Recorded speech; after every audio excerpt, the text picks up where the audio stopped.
Nous allons prendre nos Bibles, bien sûr. Nous allons prendre nos Bibles, vous allez comprendre. J'avais commencé à parler d'un thème. Le thème que j'avais commencé à parler, c'est la prière Notre Père. Notre Père qui est aux cieux, comme vous le savez très bien. J'avais posé cette question-là. Est-ce que cette prière-là, nous pouvons les prier, oui ou non? Et nous allons comprendre une chose. Pour ceux qui respectent le principe de la prière, ils prient ça déjà. Même si vous ne le citez pas tel qu'il est mentionné dans la Bible, mais vous allez comprendre si réellement et que nous respectons les principes de la prière, les étapes de la prière. Ça veut tout simplement dire que nous prions cela. Pourquoi? Parce que lorsque le Seigneur dit quelque chose, avant la croix, le problème c'est quoi? Nous pouvons l'interpréter, nous pouvons l'expliquer, n'est-ce pas? Pourquoi? Parce que nous allons comprendre que le langage du Seigneur avant sa crucifixion et le langage des apôtres après la venue du Saint-Esprit, c'est des choses différentes. C'est des choses différentes. Vous allez comprendre, lorsque le Seigneur dit quelque chose, attention de prendre la chose dans la manière où la chose est dite dans la Bible. Oui, nous pouvons les garder. Oui, pourquoi? Parce qu'il n'y a rien de mauvais dans la Bible par rapport à la parole du Seigneur. Parce que tout ce qu'il a dit, c'est pour nous. Voilà pourquoi j'ai toujours dit que, vous voyez, la Sainte Écriture, la Bible, c'est une lettre d'amour de Dieu pour nous. Le Seigneur nous a légué la Bible, tous les conseils. Quand la Bible dit que nous connaissons en partie, ça veut tout simplement dire que nous connaissons Christ en partie à travers les Écritures. Lorsque nous lisons la Bible, ça veut tout simplement dire que nous sommes en train d'avoir l'aperçu de notre Dieu, tel qu'il est. Mais le jour où nous serons enlevés et que nous partirons, c'est en ce moment-là nous le verrons, l'autre partie. Nous connaissons Dieu en partie. Les jours de l'enlèvement, lorsque nous allons monter, lorsque le Seigneur viendra nous rencontrer dans les airs, comme la Bible dit, c'est à travers les airs que nous verrons l'autre partie. Connaître en partie ne veut pas dire que si on te pose un verset de la Bible, si tu ne sais pas encore l'expliquer, dis-toi que donnez-moi du temps, je vais me renseigner. N'est-ce pas? Je vais avoir les renforcements, je vais essayer de méditer là-dessus, que le Seigneur me parle. Pourquoi? Parce que la Bible dit que la lettre tue, mais l'esprit vivifie. Or que nous devons comprendre aussi que toute écriture est inspirée de Dieu. 2 Timothée chapitre 3 verset 16. La Bible dit tout, sauf rien. N'est-ce pas? C'est comme hier, j'ai suivi quelqu'un qui est en train de dire que lors de la création, il y a d'autres choses que Dieu n'a pas créées. Il a déjà trouvé ça ici sur terre. J'étais étonné d'entendre ce genre de choses. J'ai même tremblé, je me suis dit, tiens, mais ça c'est quoi donc? Ça veut dire que avant l'existence de toutes choses, il y a déjà des choses qui existaient. Alors quand la Bible dit que toute écriture est inspirée de Dieu, c'est que Dieu nous a inspirés dans la fausseté si nous croyons qu'avant la création, il y avait d'autres choses qui existaient et que Dieu, quand il est venu, il a déjà trouvé ces choses-là exister. Peuple de Dieu, faites attention. L'air est grave. Nous allons entendre d'autres choses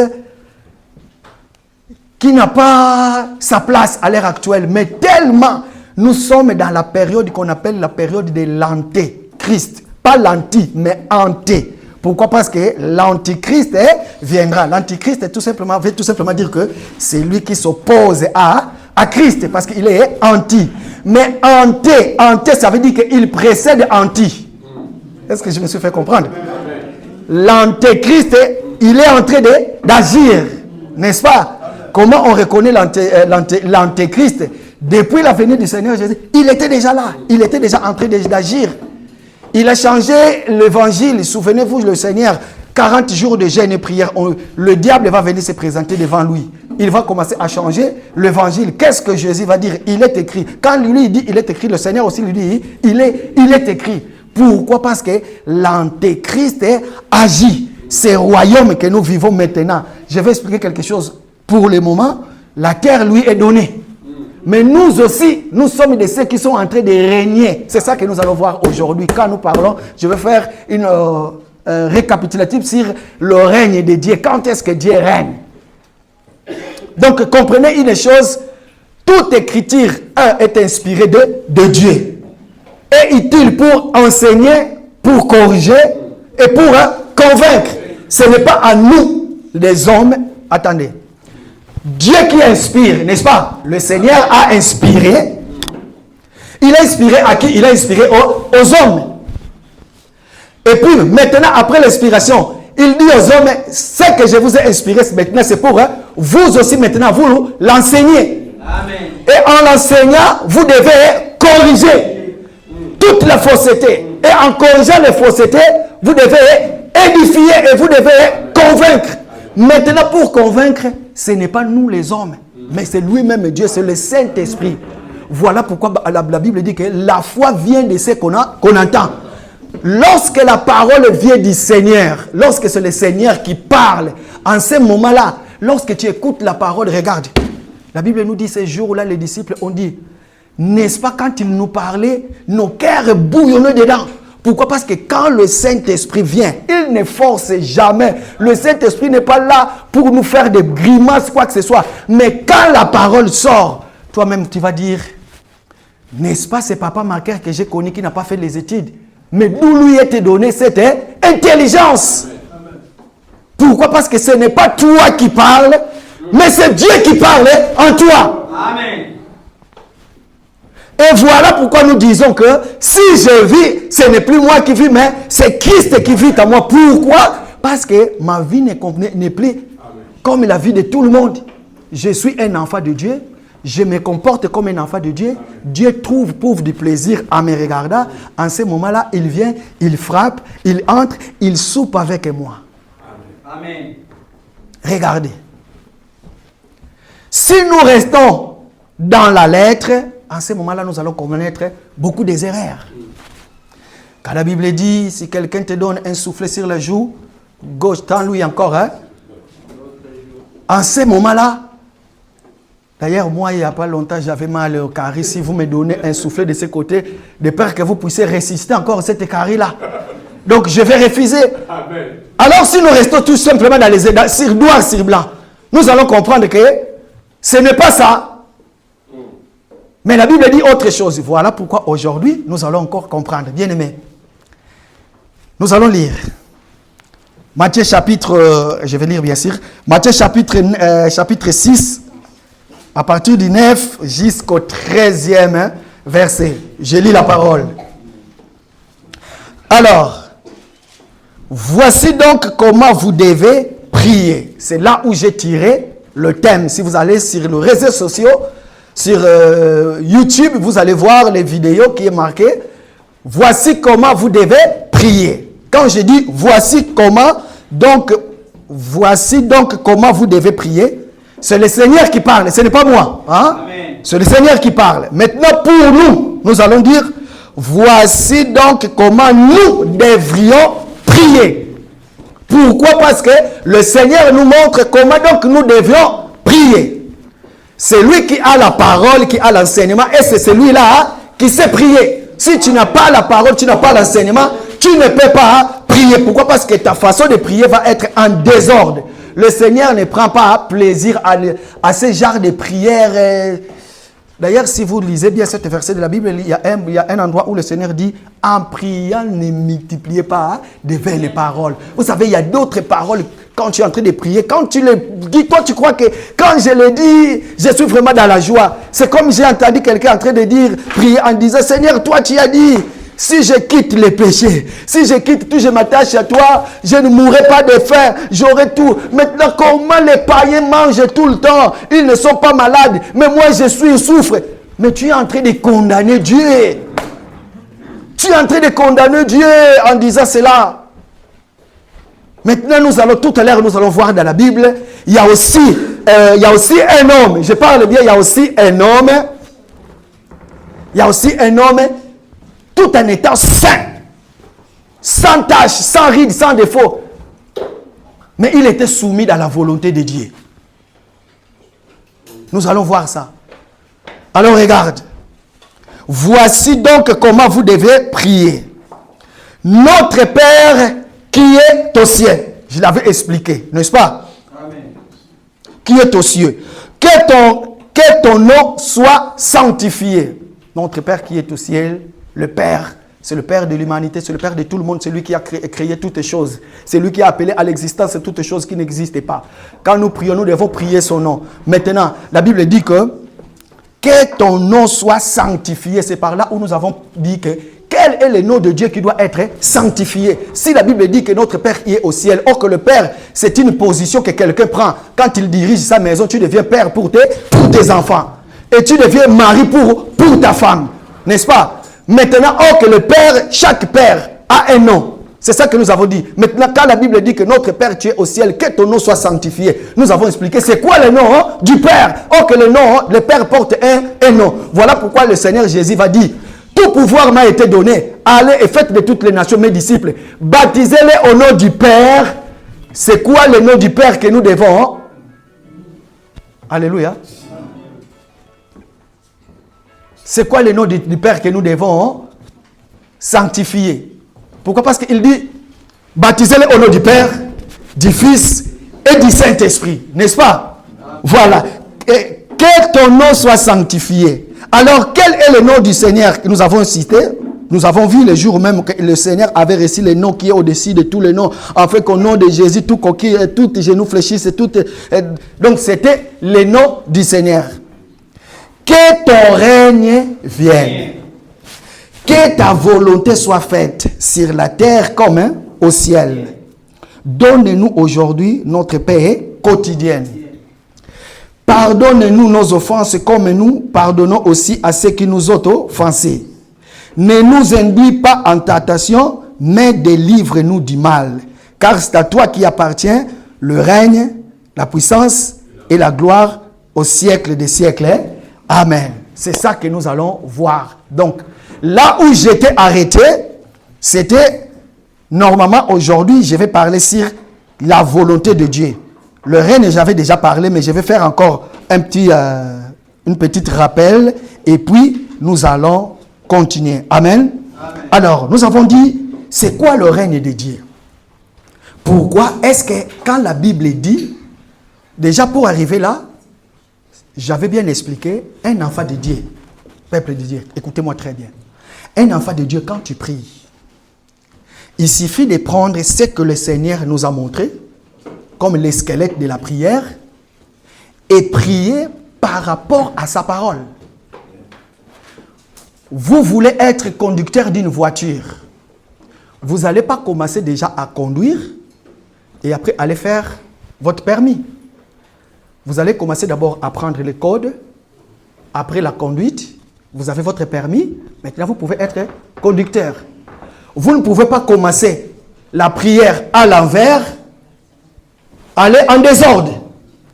La prière a des étapes. Le Seigneur nous a montré, voici comment nous devons prier. Notre Père, éternel notre Dieu, Papa, je te bénis parce que tu es Dieu. Tu n'as ni commencement, ni fin. Tu es le seul, le même. Hier, tu étais venu comme Père, comme Fils, aujourd'hui comme Esprit. Nous te bénissons, pourquoi? Parce que la Bible dit, nul ne vient au Fils s'il ne passe au Père. Parce que nul ne vient au Père s'il ne passe au Fils. Parce que ce temps nous vivons, c'est le temps du Fils, c'est le temps du Saint-Esprit. C'est une louange, une adoration que nous sommes en train de faire. Une reconnaissance de paternité. Que ton nom soit sanctifié. Pareil, nous sommes toujours dans l'adoration. Que ton règne vienne. J'avais bien expliqué. Il y a un bien-aimé qui m'avait posé la question. Le règne de Dieu n'est pas encore venu. Il me dit, le règne de Dieu n'est pas encore venu. Nous sommes encore ici sur terre. Parce que le règne de Dieu, ça sera lorsque nous allons partir à l'enlèvement et venir. Voilà pourquoi quand nous prions, nous devons dire que ton règne vienne. Ce qui a fait ma joie, la même réponse que je lui avais fait. 3 jours après, chose étonnante, Dr Roger est en train de passer dans les réseaux sociaux, il répète le même mot que j'avais dit ici dans le chair. Pour ce qui concerne le règne de Dieu. Vous savez, aujourd'hui, nous sommes en train de vivre sur le règne de Dieu. Ce n'est pas que Dieu qui son règne à la manière des hommes. Non. Dieu vit, Dieu règne partiellement dans le cœur de tous les croyants du monde. Tout Toutes les personnes qui ont le Saint-Esprit, Dieu vit en toi, c'est le règne de Dieu parmi nous. Toutes les personnes qui est baptisé du Saint-Esprit, si tu es sûr que tu es là, tu es baptisé du Saint-Esprit, le règne de Dieu est sur toi. Dieu vit, Dieu règne dans ton cœur. Voilà pourquoi nous aussi, nous régnons avec lui. Pourquoi? Parce que si le monde est ce qu'il est aujourd'hui, c'est à cause de nous. Pourquoi? Parce que Dieu règne en nous. Voilà pourquoi il dit, vous êtes le sel de la terre. Si le sel perd sa saveur, avec le quoi nous le rendrons tort. Pourquoi? Parce que c'est nous qui donnons du goût. Or que dans un royaume, s'il y a un Dieu, il y a aussi des princes et des princesses. Et quand un roi règne, toute sa famille aussi règne. Donc, tellement, remarquez, lorsque nous prions, nous disons, Jésus le roi de gloire. Qu'est-ce que nous disons? Il est le roi de gloire. Donc, ça veut tout simplement dire qu'il règne dans nos vies. Mais c'est lui qui n'a pas le marque du Saint-Esprit. C'est lui qui n'est pas baptisé du Saint-Esprit. Sachez-le que tu ne peux pas vivre le règne de Dieu. Mais tu vis le règne de dans l'opposition. Mais nous, tels que nous sommes là, nous savons qu'aujourd'hui, toute personne qui reconnaît que le Seigneur nous a donné son pouvoir, son autorité. Pourquoi? Parce que c'est lui qui a le règne de Dieu, il a le pouvoir du Seigneur, il a l'autorité de Dieu. Nous allons voir ça. Nous, aujourd'hui, nous sommes dans la joie, bien-aimés dans le Seigneur. Sachez-le que, advienne qui pourra. Si la mort arrivait, sachez-le que c'est ton corps physique qui va dans le séjour des morts, dans la tombe. Mais le vrai toi, de l'autre côté, là où tu seras, quand tu regarderas ton corps, tu diras, regarde ce corps, avec beaucoup de défauts. 1 Corinthiens chapitre 15, apôtre Paul en parle, il dit que le corps est sémé corruptible et il est ressuscité et incorruptibilité avec plein de force. Amen. Vous allez remarquer quelqu'un qui a 70 ans, 79 ans, il est déjà fatigué. Tout le monde regarde, mais il est déjà fatigué. D'ailleurs, dans nos pays, nous Africains, nous avons l'habitude, quand quelqu'un est encore jeune, il a l'argent, il a tout, il est devenu sage. Mais c'est lui. Mais quand tu deviens vieux et que tu commences à trembler, il y a l'amnésie, maintenant tu oublies d'autres choses. En ce moment-là, on te pointe, on dit, sorcier. Je me dis, ce jour-là, Isaac, lorsqu'il était devenu vieux, son enseignement de vendredi, il ne voyait plus. Il appelle son enfant. En ce moment-là, Esaü pouvait dire, ah, mon père, c'est un sorcier. Pourquoi? Parce que le corps physique vient maintenant de se défaire. Tu ne peux plus. Parce que quand tu étais jeune, toi-même, tu pouvais mettre tes habits, tu pouvais tout faire. Mais quand tu seras vieux, laissez-moi vous dire qu'on va vous pointer du doigt. Maintenant, regarde. Or que la Bible dit, nous, tels que nous sommes là, parce que nous avons l'Esprit de Dieu, parce que Dieu est à nous, lorsque tu vas quitter le corps qui était fatigué, c'est ça que j'ai parlé, lorsque tu vas quitter ce corps-là, et que tu quittes ton corps, pourquoi? Parce que la mort s'intervient comme ça là. Tu es là, corps, âme, esprit, peut-être par maladie que tu vas partir, tu dors encore, et du coup à un moment tu vas voir ton esprit va quitter ton corps. Quand ton esprit va quitter ton corps, maintenant tu vas voir ton corps plein de défauts, plein de péchés. Si tu es dans le Seigneur, ma sœur, mon frère, si on te dit retourne, tu ne vas plus retourner. Dieu merci, il y a des gens qui ont déjà expérimenté cela. Ils ont vu. Dieu ne ment pas, frère. Dieu que nous prions, il ne ment pas. Tel que tu es là, si je te dis, si on te dit, est-ce que tu veux partir maintenant? Quand tu vas regarder ton compte à banque, tu vas te regarder tes enfants, tout ce que tu as, des proches, tu vas dire non, il faut que je reste encore. Mais si le Seigneur permet, et que paf, tu pars, tu étais dans la vérité. Quand tu vas regarder ton corps, tu regardes maintenant ton compte à banque, tu vas dire, ça c'est des choses. Moi je m'en vais parce que la gloire qui nous est réservée, c'est une gloire éternelle. Là-bas, il n'y a pas des maux de tête. Il n'y a pas de parce que nous vivons comme tous, comme des anges, comme des esprits. Regarde. J'étais en train de parler du règne de Dieu. Le règne de Dieu est sur tous les enfants de Dieu. Voilà pourquoi, quand il dit, allez et faites de toutes les nations des disciples, vous savez, partout où nous allons, Dieu habite à nous. Même les chrétiens qui sont aux extrémités de la terre, par-ci, par-là. Quand je parle d'extrémités de la terre, sachez-les, comprenez-les. Je ne suis pas dans la révélation, mais ici, je suis dans la doctrine. Je parle de lointaines. Pourquoi? Parce que l'extrémité de la terre, dans la révélation, c'est autre chose. Hein? Les extrémités de la terre, quand la Bible dit que les extrémités de la terre, tout païen, c'est une extrémité de la terre. Parce qu'il n'a pas encore la parole. Voilà pourquoi Dieu a dit, allez et faites de toutes les nations des disciples. Même dans les extrémités de la terre, il faut que la parole arrive. Tout païen qui est ici en France, même celui que tu côtoies, il est extrémité de la terre parce que la parole n'est pas encore en lui. Et quand je dis dans les extrémités de la terre, dans la doctrine, sachez-le que je le dis par rapport à la doctrine. Donc je vais tout simplement dire que même dans les Somalie et tout, voilà, même dans les terres de Bayombe, c'est ça. C'est ça. Alors, partout là où il y a les enfants de Dieu, c'est nous. Nous sommes, comme il avait dit autrefois un serviteur de Dieu ici, nous sommes des tombes de Jésus. Jésus habite en nous. Quand je prends l'avion, je voyage, il est avec moi. Donc, le Seigneur, pour faire de cette terre aujourd'hui son marchepied, à partir de moi. Pourquoi? Parce qu'il est à moi. En entrant dans le monde, lui-même, Jésus, il a marché sur la terre.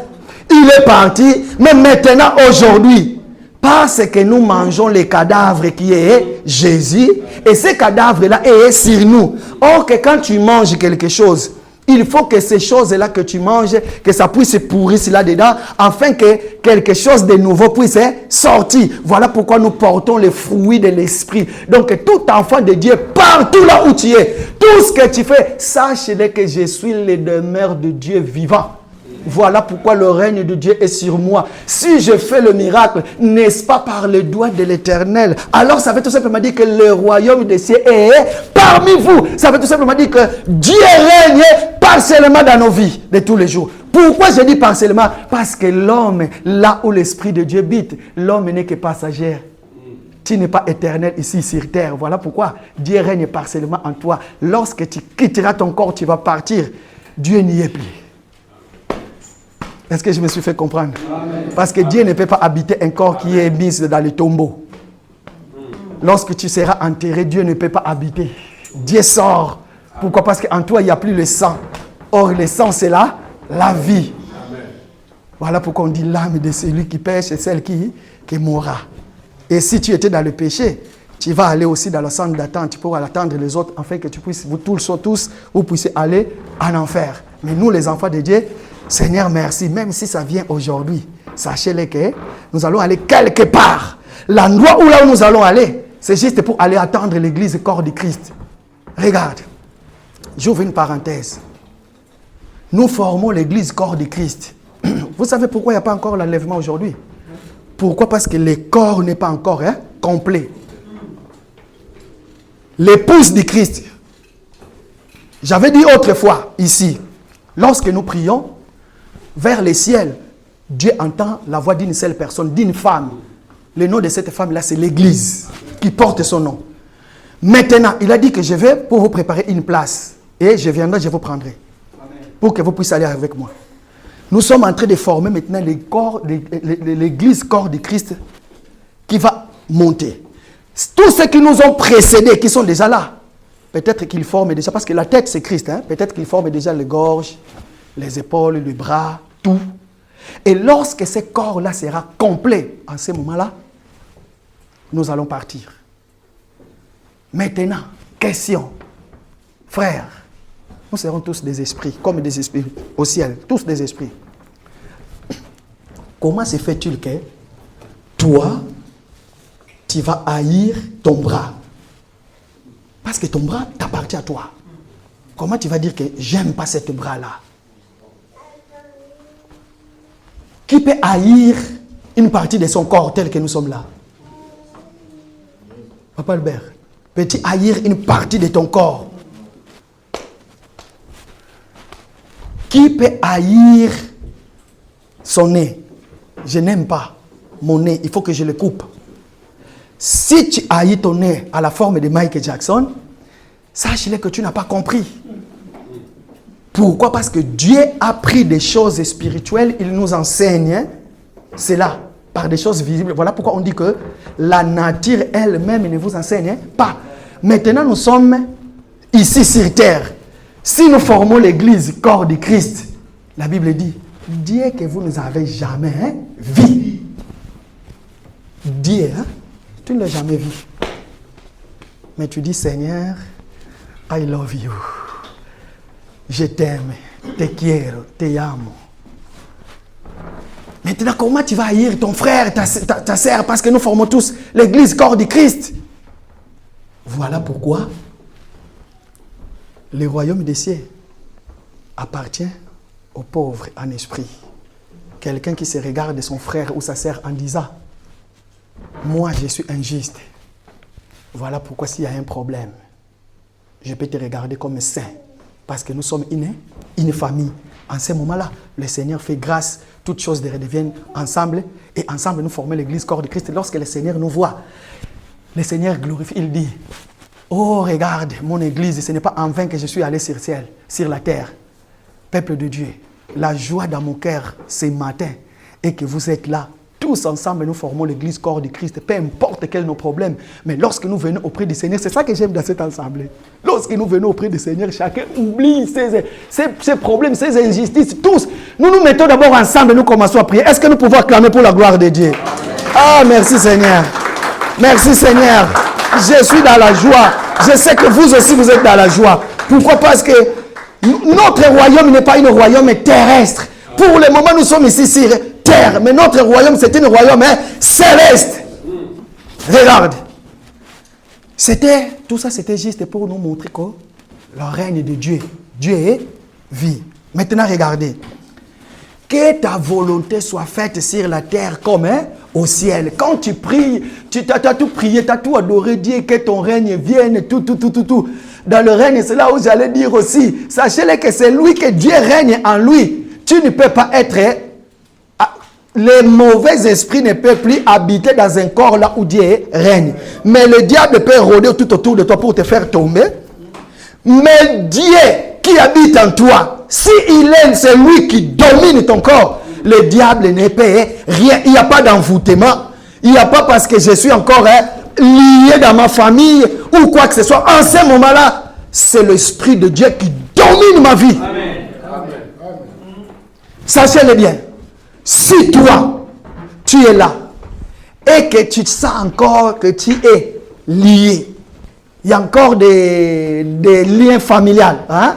C'est comme autrefois, je me souviens, un vendredi, nous avons parlé si réellement Jésus avait porté le cordon ombilical avec Marie.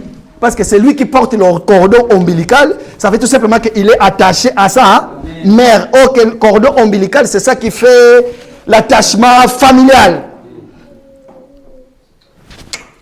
Je vais en parler. Merci Papa Pascal, il m'avait dit qu'il faut que j'en parle. Je vais en parler. Donc, ce n'est pas mon sujet, mais là où je voulais dire, nous, les enfants de Dieu, quand tu naisses, lorsqu'on coupe le cordon ombilical de ta mère, sache-le que de même le cordon ombilical de ta mère est coupé sur toi. Tous les liens familiales, quand tu viens dans le Seigneur, tout est coupé dans le nom de Jésus. Tel que nous sommes là, si tu sens encore, vous savez, il y a quelques jours, j'étais en train de faire on dit quoi? Contrôle de moi-même. Hein? Pourquoi? Parce que c'est lui qui est envoûté. C'est lui qui, le diable est lié encore. Il doit le comprendre, il doit le savoir. Je me suis dit, est-ce que moi tel que je suis là, quand on va commencer à faire la jeûne et prière, est-ce que je dois prier les prières? Seigneur, délivre-moi, délivre-moi, délivre-moi. Rien. Je ne le ferai pas. Pourquoi? Parce que je me suis rendu compte que je ne suis pas lié. Parce que le Saint-Esprit est sur moi. Mais par contre, les combats, attention, les combats, ce n'est pas, veut dire que vous êtes encore liés. Il y a des choses. Le combat, c'est une chose. Et être lié, c'est une chose. Mais par contre, un enfant de Dieu, baptisé du Saint-Esprit, lorsque tu tombes, la conséquence sera là. Mettez-le bien dans votre tête. Tu peux être baptisé du Saint-Esprit. Tu tombes dans l'impudicité et que tu es dans la masturbation. Sache-le que tu es toujours un enfant de Dieu. Mais cela ne veut pas dire que Dieu va courir. Ah, il est commis dans le péché, j'efface son nom. Non. Ton nom, il est toujours dans le livre de vie. Mais sache-le, en ce moment, tu es devenu Ichabod. La gloire de Dieu n'y est plus en toi. Pourquoi? Parce que c'est le diable maintenant qui dirige ta vie. Mais le Seigneur, tellement il t'aime bien. Regarde, le Saint-Esprit va te réclamer.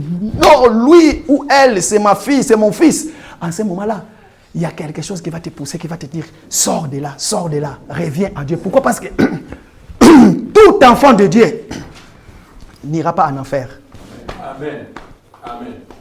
Ça, ce sont des enseignements lorsque nous les prêchons. Voilà pourquoi les autres disent que... Donc, ça veut tout simplement dire, si déjà mon nom est écrit dans le livre de vie, j'ai plus le droit de prier. Tout enfant de Dieu, car Dieu a tant aimé le monde, il a donné son Fils, afin que quiconque croit en lui ne périsse point. Dieu a aimé tout le monde, mais le royaume des cieux appartient au quiconque. Amen. Si tu n'es pas quiconque, tu iras en enfer. Parce que celui qui est dans le Seigneur, même aujourd'hui, il tombe dans les péchés. Tout le monde commence à lui lapider, dire de n'importe quoi sur lui. Sachez-le.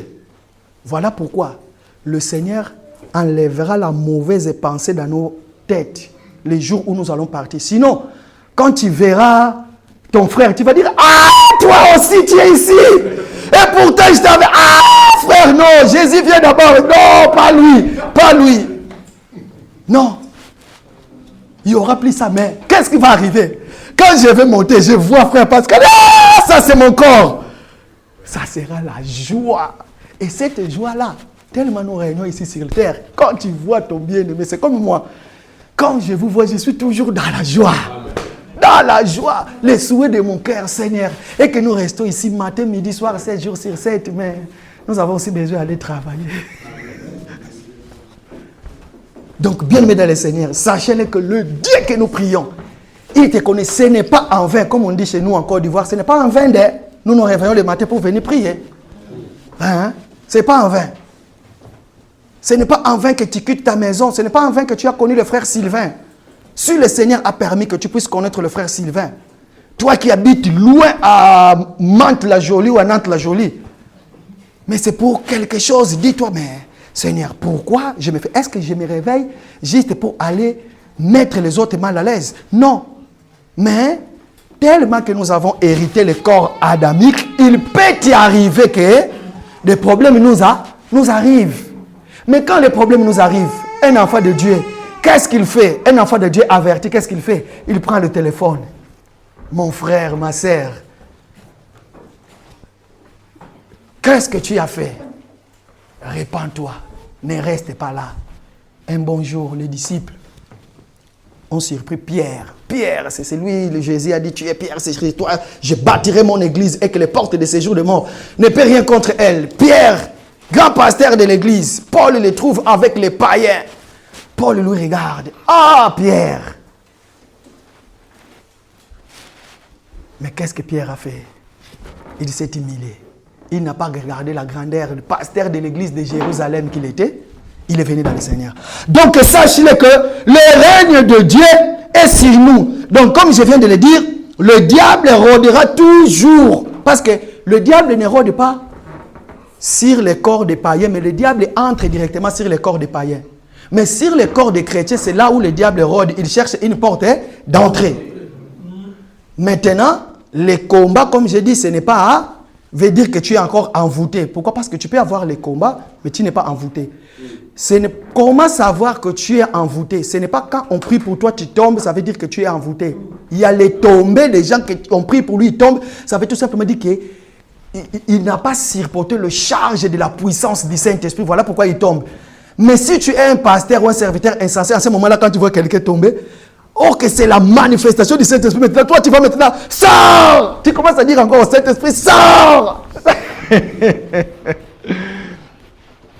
Mais qu'est-ce que tu fais? Même le Saint-Esprit lui dit, et Saint-Esprit te regarde, il dit, mais qu'est-ce que tu dis encore? Alors que la personne, elle avait besoin de la plénitude du Saint-Esprit, mais toi, tu viens encore, tu dis, sors!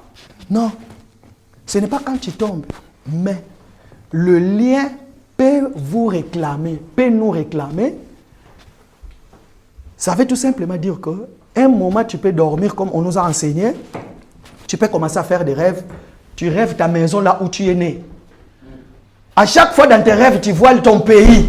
Tu vois la maison de ton père et de ta mère. Sache-le que ce sont des réclamations. Le diable veut tout simplement te ramener dans la source, là où tu étais autrefois. Ça veut tout simplement dire que ce que tu as vomi, le diable veut te le faire manger encore. Or que la Bible dit que c'est lui qui a vomi. Si tu veux manger encore tes vomissements, tu es un homme animal. Donc celui qui a le règne de Dieu, nous allons comprendre, aujourd'hui c'est l'introduction, nous allons comprendre chaque vendredi, chaque dimanche, comment détecter que je suis lié. En ce moment-là, tu vas faire la prière de délivrance. Mais pour ce qui concerne les combats, pour ce qui concerne les portes d'entrée, comment fermer cela? Regardez maintenant. Il dit, lorsque vous priez, dites, que ta volonté soit faite sur la terre comme au ciel. Donc la volonté de Dieu. Dans notre prière, nous devons dire, Seigneur, que ta volonté soit faite sur la terre comme au ciel. Or que quand tu dis que ta volonté soit faite sur la terre comme au ciel, comprenez-le que d'abord que toi-même tu es la terre où la volonté de Dieu doit se faire. Amen. Pourquoi? Parce que la Bible dit que Dieu a pris la poussière de la terre pour créer l'homme. L'homme, poussière de la terre que tu es. Et que sur toi d'abord la volonté de Dieu doit être faite. Alors maintenant, quelle est la volonté de Dieu? Genèse chapitre 1er. Je commence maintenant l'enseignement du jour. Genèse chapitre 1er. Je vais lire verset 26. Nous allons comprendre la volonté primaire de Dieu. La première volonté de Dieu pour tout homme qu'il a créé. La première volonté de Dieu. Ici, vous savez, nous, le prédicateur, tout le monde peut prendre un chemin pour expliquer par rapport à la volonté de Dieu. Mais comprenez là où le Seigneur m'amène. Pourquoi? Parce que le Seigneur qui met la pensée à son serviteur pour nous transmettre sa parole. Le Seigneur veut que nous puissions marcher de la sorte. Comprenez maintenant, c'est quoi la volonté de Dieu? Première volonté de Dieu lors de la création. Écoutez, je vais dire. Genèse chapitre 1er, verset 26 à 27. La Bible dit, écoutez bien. Puis Dieu dit, faisons l'homme à notre image. Stop là d'abord. Nous sommes en train de comprendre la première volonté de Dieu pour ce qui nous concerne. Et cette volonté-là, quand est-ce que Dieu l'a dit ça? Lors de la création de l'homme. C'est là où il va dire ça. Dieu n'a pas dit lors de la création de toutes choses. Dieu n'a pas dit faisons le monde selon notre image et notre ressemblance. Non. Mais Dieu l'a dit par rapport à toi et moi. Pourquoi? Parce que tout homme qui vit sur terre est descendant d'Adam et l'homme n'a jamais été l'émancipation d'un singe. Que non, lui, les singes, à l'époque de pierre taillée, hein, c'est quoi? Pierre taillée, après les pierres polies, après... nous étions quand même à l'école, nous les autres.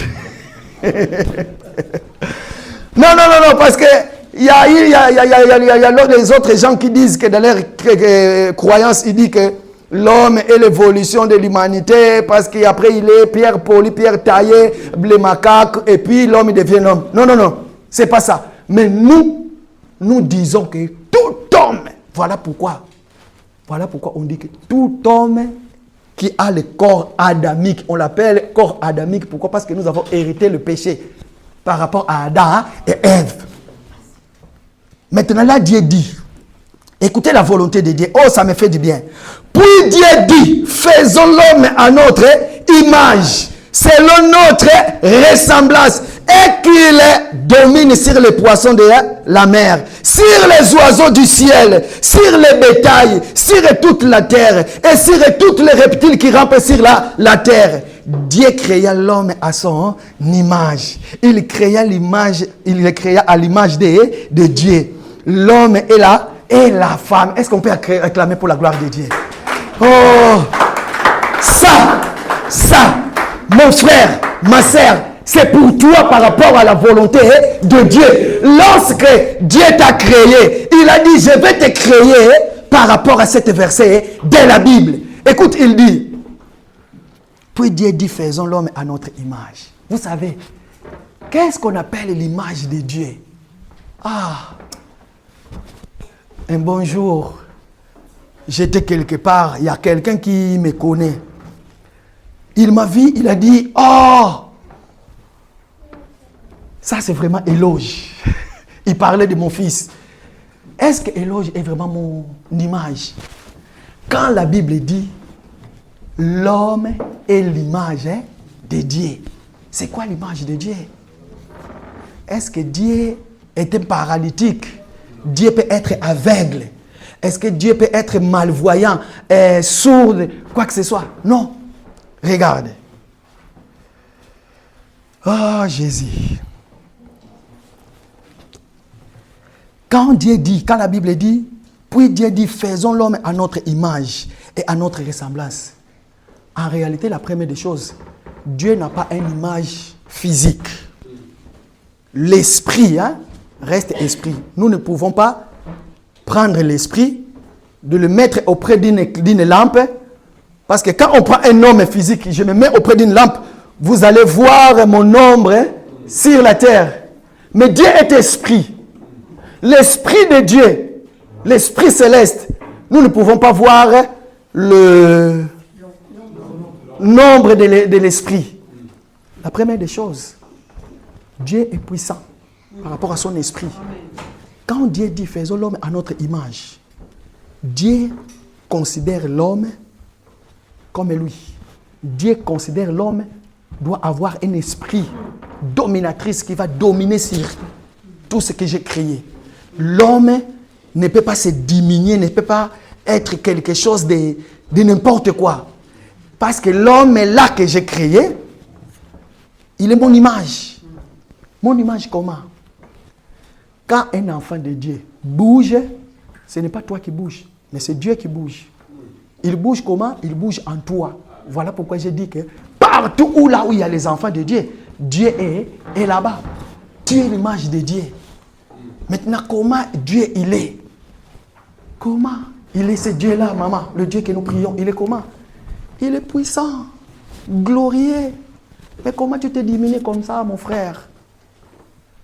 Est-ce que tu ne sais pas que tu as été créé à l'image de Dieu? C'était la volonté de Dieu que tu puisses lui ressembler. Faisons l'homme à notre image et à notre ressemblance. C'est quoi la ressemblance de Dieu? Regarde même le Seigneur lui-même. Il a pris le corps d'homme. Dieu entre dans Jésus, qui est l'enveloppe. Mais Jésus, tout en marchant sur la terre, la gloire de Dieu y était. Il pouvait faire des choses incroyables. Or que toutes ces choses que lui, il avait fait, il avait dit que nous, si nous croyons, nous pouvons faire plus que cela. Nous pouvons faire plus que cela. Pourquoi? Parce que nous sommes des ambassadeurs de Dieu ici sur terre. Pourquoi? Parce que le règne de Dieu est sur nous. La ressemblance de Dieu. Dieu nous a tout fait. Il a tout créé. Nous n'avons plus à appeler à l'existence toutes les choses qui n'existent pas. Pourquoi? Parce que tout y est déjà. Mais à travers de nous, nous pouvons glorifier l'œuvre créatrice de Dieu par rapport à ce qu'il est. Pourquoi? Parce que tout y est déjà.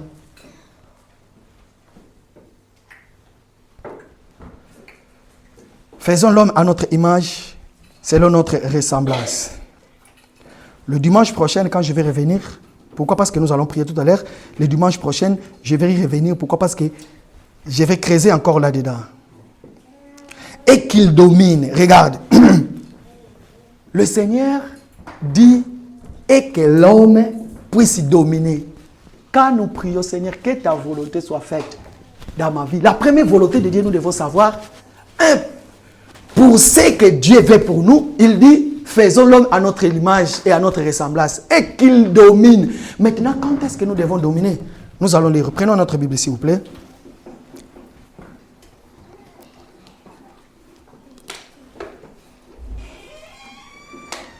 Prenez notre Bible. Nous allons lire sur le livre de Luc.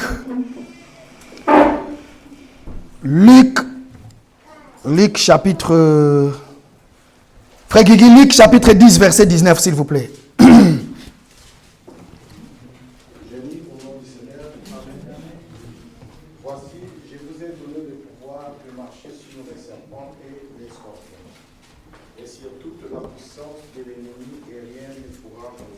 Voilà. Amen. Le Seigneur dit, voici, je vous ai donné la puissance, le pouvoir, l'autorité de marcher sur les serpents et les scorpions. C'est ça était la volonté de Dieu. Comment toi tu te dis que Tu es la volonté de Dieu, mais incapable de marcher sur les serpents, sur les scorpions, incapable de résister au péché. Or que Jésus lui-même, quel genre de tentation qu'il a subi, mais il n'a pas cédé. Je vais précipiter ces versets de la Bible que j'avais mis aussi, je devais parler. Souvenez-vous sur Gethsemane, le Seigneur, son cœur ne se sent plus de joie. Pourquoi? Parce qu'il voit les douleurs. Jésus, il voit les douleurs. Il dit, Père, si tu peux éloigner cette coupe. Le coupe veut tout simplement dire qu'il y a des problèmes. Hein? Le baptême de feu. Hein? Quand nous disons qu'il y a le baptême de feu, cela ne veut pas dire que prendre quelqu'un commence à lui jeter dans le feu. C'est ça le baptême de feu. Non. Jésus a subi son baptême de feu. Ça veut tout simplement dire pendant la persécution. C'est ça qu'on appelle le baptême de feu. Il dit, si tu peux éloigner cette coupe, afin que je ne le bois plus. Je ne bois pas. Mais de toute façon, non c'est que je vais, mais c'est que toi tu fais, que ta volonté soit faite. Voilà pourquoi je vais précipiter dans le livre des Hébreux chapitre 10 verset 9, si nous pouvons le lire. Hébreux chapitre 10 verset 9. Il dit ensuite, voici je viens pour faire ta volonté. Il a aboli ainsi la première chose pour établir la seconde. Merci papa, je voulais juste là. Il dit, voici, dans les rouleaux du livre, il est question de moi. Je suis venu pour faire, oh Dieu, ta volonté. La volonté, c'était quoi? C'était qu'il fallait que Jésus meure sur la croix et qu'il puisse ramener un grand nombre et qu'il puisse prendre l'église du corps de Christ et amener vers Dieu. Voilà pourquoi nous disons que nous dépeuplons le diable et nous peuplons le royaume de notre Seigneur. Alors le Seigneur nous a donné l'autorité et la puissance. C'était parmi la volonté de Dieu. Pourquoi? Parce que l'homme que Dieu a créé, Dieu n'a pas voulu qu'il soit un homme normal comme tout le monde. Il faut que tu sois un homme puissant. C'est lui qui va dominer. C'est ça que Dieu voulait. Oh Villers, il est déjà 13h47. Écoutez. Je vais courir, je n'ai pas veuillez m'excuser, mais nous avons encore le vendredi et le jour parce que j'avais beaucoup de choses à dire ici là. Bien-aimé dans le Seigneur, quand tu pries, tu dis Seigneur, que ta volonté soit faite sur la terre, sachez-le que tu es en train tout simplement de dire que ce soit les problèmes qui arrivent dans ma vie, que ce soit les moments de pleurer ou de chanter ou d'adorer, mais je sais que la volonté de Dieu est que je ne cède pas et que je sois quelqu'un de puissant et que je sois quelqu'un qui va dominer et que je sois quelqu'un qui porte son étendard ici sur terre et que je sois l'ambassadeur de Dieu. Peu importe quel genre de problème qui arrivera dans ma vie, je suis capable de dire que non, je ne mourrai pas, je vivrai, mais je raconterai les œuvres de l'Éternel. Parce qu'ici sur terre, comment tu peux dire que je ne mourrai pas, je vivrai, mais alors que tout le monde nous allons mourir? Cette parole veut tout simplement dire, je ne mourrai pas, je vivrai. Pourquoi? Parce que lorsque tu vas revêtir le corps incorruptible, tu seras devant le Seigneur. C'est là où nous allons chanter matin, midi, soir. Non, je ne mourrai pas, je vivrai. Je raconterai les œuvres de l'Éternel. Pourquoi les œuvres de l'Éternel que nous allons raconter? Ça sera l'adoration. Nous serons les 24 veillards qui seront devant la face de l'Éternel en train de lui adorer. En ce moment-là, nous sommes en train de reconnaître la grandeur de Dieu par rapport à ce qu'il a fait pour nous. Amen. Bien-aimé dans le Seigneur, je vais m'arrêter là. Je vais continuer vendredi. D'ailleurs, j'ai tous les dimanches. Vendredi, dimanche. Vendredi, dimanche. Sachez-le que nous allons faire quelque chose qui va commencer à partir de vendredi la semaine prochaine. Chaque vendredi, nous sommes en jeûne et prière. La première des choses, glorifie ton Dieu, notre Père qui est au ciel. Que ton nom soit sanctifié dans la glorification. Que ton règne vienne. Seigneur, merci pour ton règne dans ma vie. N'est-ce pas? Nous avons compris. Hein? Si tu n'as pas le Saint-Esprit, demande que ton règne vienne dans ma vie. Mais si tu as déjà le Saint-Esprit, tu es baptisé du Saint-Esprit. D'ailleurs, j'avais dit, je vais en parler le vendredi, comment reconnaître si je suis vraiment baptisé du Saint-Esprit. Parce que le parler en langue, ce n'est pas le signe qua non pour reconnaître quelqu'un qui est baptisé du Saint-Esprit. Il y a d'autres qui disent, si tu tombes en train de bouger, ça veut dire que tu es baptisé du Saint-Esprit. Mais jadis, je me souviens, j'étais en Angola, j'ai regardé un film de Michael Jackson qui était allé jouer en Allemagne.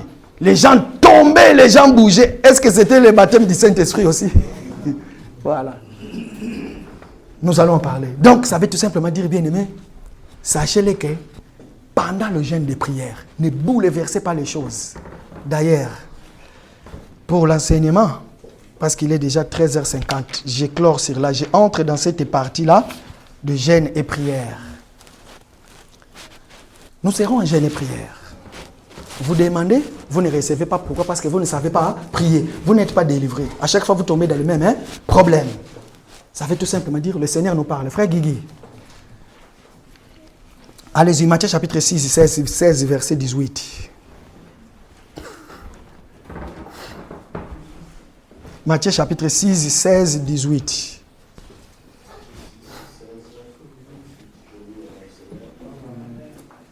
Lorsque vous jeûnez, ne prenez pas un air triste, comme des hypocrites qui se rendent le visage tout défait, pour montrer aux hommes qu'ils gênent.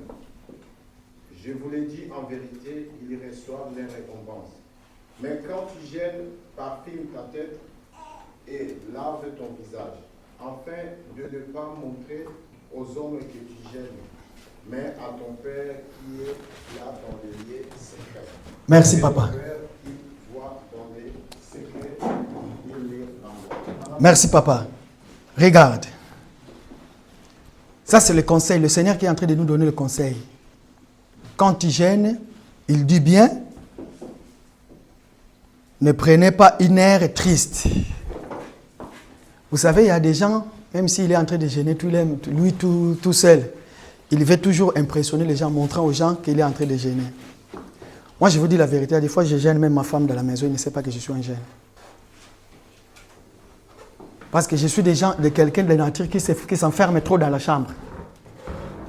Voilà pourquoi le Seigneur nous dit, quand tu gênes, quand tu fais une bonne œuvre, même ta main ignore ce que fait l'autre.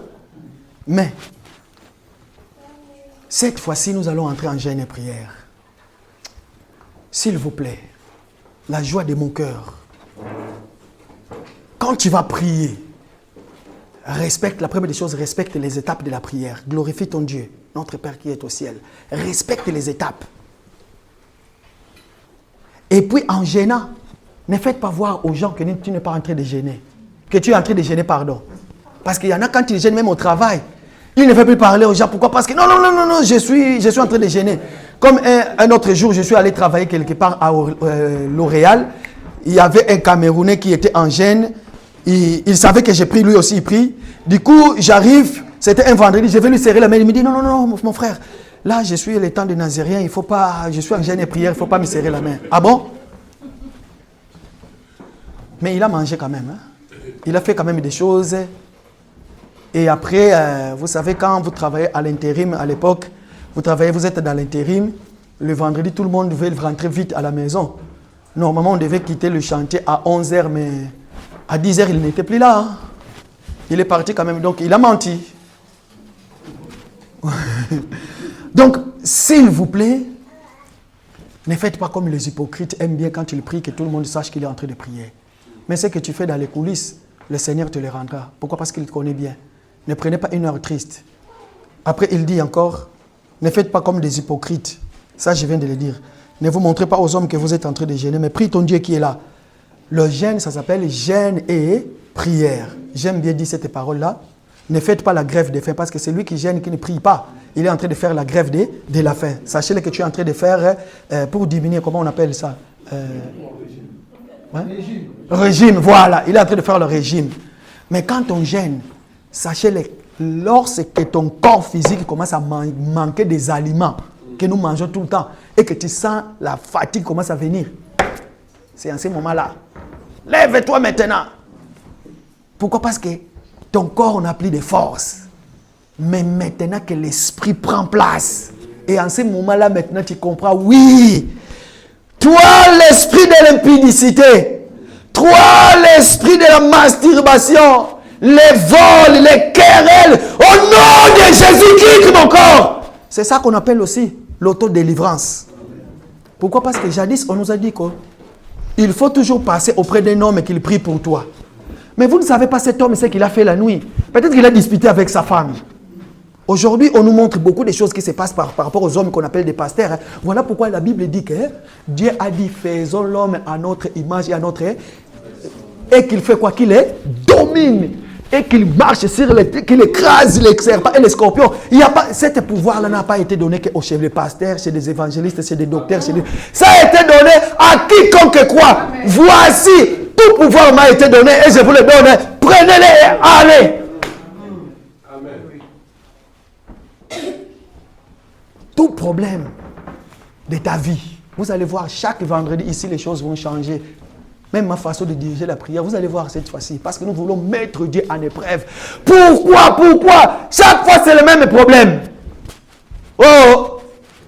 Veux-tu rester toujours dans la même situation? Non. Il faut que les choses changent. Parce que j'ai été créé à l'image de Dieu. J'ai le pouvoir, l'autorité. Au nom de Jésus. Ma famille biologique sera sauvée à cause de ma foi. Là, je suis dans la doctrine. Amen. Ma famille biologique sera sauvée. Vous savez, Jésus lui-même étant homme, sa famille ne croyait pas en lui. Sa famille ne croyait pas en lui, malgré ils ont vu des miracles. Mais Dieu merci, le jour de sa mort, lorsque les disciples ont reçu le Saint-Esprit, c'est assez comme ça. En ce moment-là, ils ont eu l'intelligence. Ils ont compris, nous étions même de même famille que lui. Nous avons hérité le même cordon ombilical. Mais or que lui, il était autre personne, il n'avait pas le même cordon ombilical que nous. Parce qu'il était Dieu. Amen. Frère Guigui, Ésaïe, regardez. Ésaïe chapitre 58, verset 6 à 2.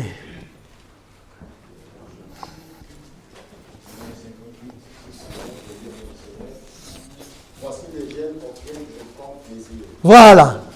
Détache les chaînes de la méchanceté, dénouer les liens de la servitude, renouer libre les opprimés, et que l'on rompe toute espèce de joug. Partagez ton pain avec ces deux. Papa, tu peux t'arrêter là. Papa, lisez-moi maintenant mot-clé sur mot-clé. Voici les gènes auxquels je prends plaisir. Voilà. Détache les chaînes de la méchanceté. Merci. Détacher le chaîne de la méchanceté. Ce sont des choses que nous allons en parler. Après, papa? Dénouer les liens de la servitude. Dénouer les liens de la servitude. Sachez-le que toute personne qui est dans le diable, il est dans le servitude. Voilà pourquoi en toi tu manifestes les œuvres du diable, des querelles, des disputes, tout ça. Papa, allez-y. Renvoie libre les opprimés. Nous allons voir qui sont les opprimés. Est-ce que toi tu as été déjà envoyé libre? Est-ce que tu es déjà libre? Ou bien tu es toujours opprimé? Papa, allez-y. Et qu'on rompe toute espèce de joug. Toute espèce de joug. Est-ce que les jougs pèsent encore sur toi? Nous allons comprendre pourquoi tu fouilles tout le temps l'église. Pourquoi tu n'aimes pas la prière? C'est lui qui n'aime pas la prière. Un moment, si tu sens que la prière est devenue difficile dans ta vie, sache-le que même si tu viens à l'église chaque fois, tu as un problème. Tu es dans l'église, dans l'assemblée, mais quand les gens prient, toi tu n'as pas l'envie. Il y a quelque chose qui ne va pas. Le vrai prière que notre Dieu agrée, c'est la disposition de ton cœur. Lorsque ton cœur est pire, lorsque tu n'as pas de problème et que tu es passé. Tu sais, quand tu entres dans la prière, tu n'as pas encore rien dit. Mais juste la disposition de ton cœur, c'est déjà un grand louange, une adoration auprès de notre Dieu. Et des paroles que tu diras maintenant ne viendront pas de toi. C'est ça que j'avais dit autrefois. C'est le Saint-Esprit qui intercède pour nous par des soupirs inexprimables. Pourquoi? Parce que tu veux prier. Tu entres dans la prière. Tu te mets à genoux. Ne commence pas encore directement. Non, maintenant tu prends la position. Tu es tranquille, à l'aise, concentré. Même 1 minute, 2 minutes, silence. Tu es en train de regretter, tu es en train de prendre ton cœur, tu es en train de répandre ça auprès du Seigneur. Ce sont des choses que Dieu aime. Ça s'appelle les mots de passe de la prière. En ce moment-là, quand tu vas ouvrir ta bouche, tu verras même celui qui habite dans la même maison avec toi, il viendra te dire, mais je n'ai pas compris quand tu étais en train de prier. Qu'est-ce qui s'est passé? Parce que nous, ici, dans le salon, nous avons senti... Voilà. Parce que je suis le tombe de Dieu. J'étais dans la chambre haute avec l'époux, avec Dieu. Papa, papa, qui c'est qui se suit? C'était? Partage ton pain avec celui qui a faim. Ça, vous savez déjà à peu près c'est quoi le pain. Allez-y. Et fais entrer dans ta maison le malheureux sans asile. Nous allons voir qui est le malheureux que tu dois faire entrer dans ta maison. Or que quand tu prends un malheureux, tu le fais entrer dans ta maison, sache-le que tu as appelé le malheur dans ta maison. Hein. Voilà cet évangile, n'importe qui ne peut pas l'expliquer. Faites entrer le malheur dans ton maison. Quel genre de malheur? Parce que si tu entres quelqu'un de malheur dans ta maison, ce qu'il va te faire, tu vas le regretter. Que le Seigneur bénisse sa parole. Est-ce que nous pouvons clamer pour la gloire de Dieu? Nous sommes debout, s'il vous plaît.